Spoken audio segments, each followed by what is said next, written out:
নমস্কার বন্ধুরা, এই রান্নাঘর থেকে আবার একটা রেসিপি নিয়ে চলে এসেছি।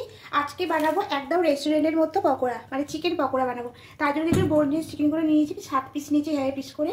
এবার এখানে কিছু উপকরণ দেবো। তা প্রথমেই দেবো একটু সামান্য লবণ দেবো, লঙ্কা গুঁড়ো দেবো, গোলমরিচ পাউডার দেবো, আদা রসুনের পেস্ট দেবো,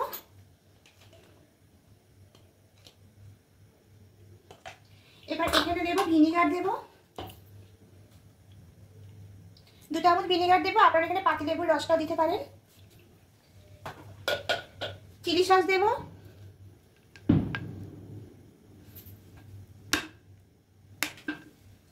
সয়া সস দেবো, টমেটো কেচাপ দেবো,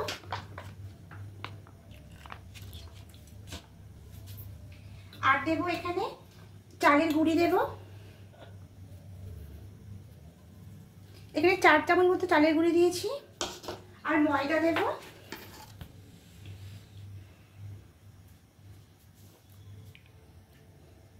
তিন চামচ ময়দা দিলাম। দিয়ে এবার পেঁয়াজ বাটা দেবো। এবার সবগুলো উপকরণ একসঙ্গে মাখিয়ে নেবো। আর একটু দেবো গরম মশলার গুঁড়ো দেবো। এবার সব উপকরণ একসঙ্গে মাখিয়ে নেব। ম্যারিনেট করা হয়ে গেছে। এবার এটাকে ঢাকা দিয়ে 30 মিনিট রেখে দেবো। এবার একটা বোল নিয়েছি, এবার এখানে 2টো ডিম ফাটিয়ে দেবো।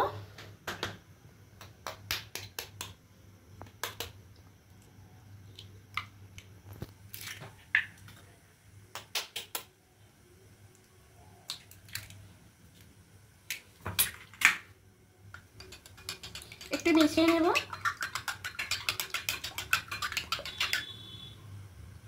এবার এখানে পরিমাণ মতো লবণ দেব।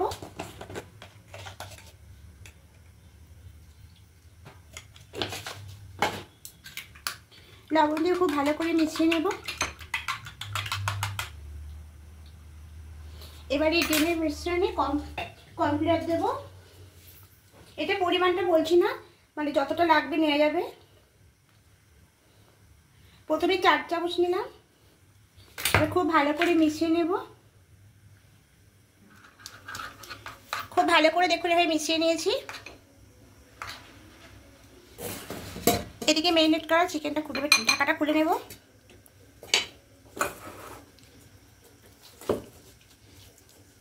ওদিকে কড়াই বসিয়ে কড়াই তেল দিয়ে তেলটা গরম হয়ে গেছে। এবার চিকেনগুলো প্রথমে চিকেনগুলোকে ভেজে নেব।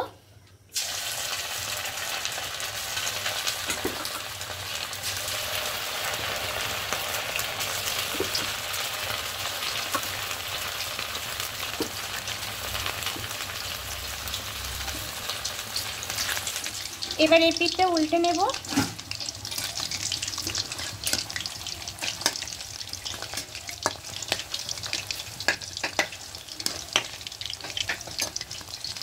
এগুলো ভাজা হয়ে গেছে, এবার তুলে নেব।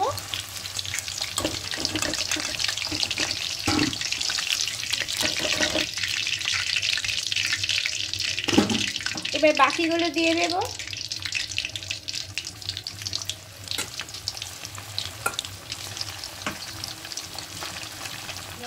এবার উল্টে পাল্টে এগুলো ভেজে ভেজে তুলে নেব।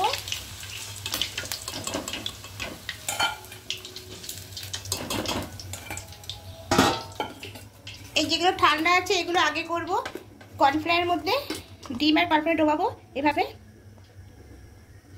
দিয়ে, এবার দিয়ে দেবো।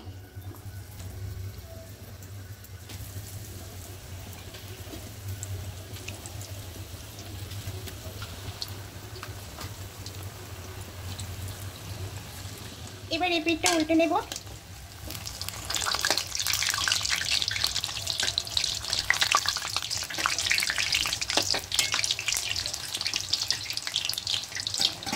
তুলে নেব।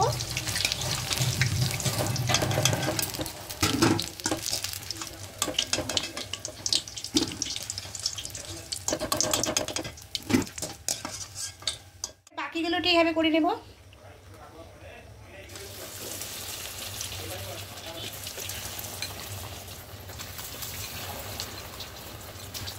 হয়ে গেছে, এগুলো তুলে নেব।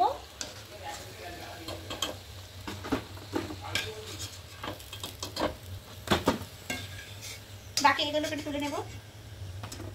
এটা আর একবার করে কোট করে নেব। মোট আপনারা 3 বার করে করবেন, একবার এমনি ভেজে নেবেন, বাকি 2 বার এভাবে কোট করে আর একবার দেবেন।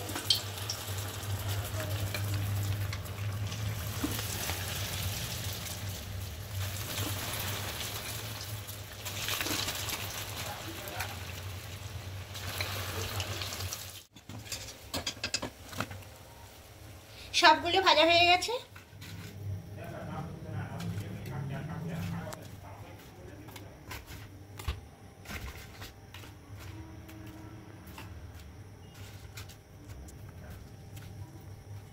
দেখুন পকোড়াগুলোর সব স্টার্ট করা হয়ে গেছে। আমি একটা ভেঙে দেখাচ্ছি, কত সুন্দর হয়েছে। উপরটা ক্রিস্পি, ভিতরটা একদম জুসি, একদম রেস্টুরেন্টের মতো।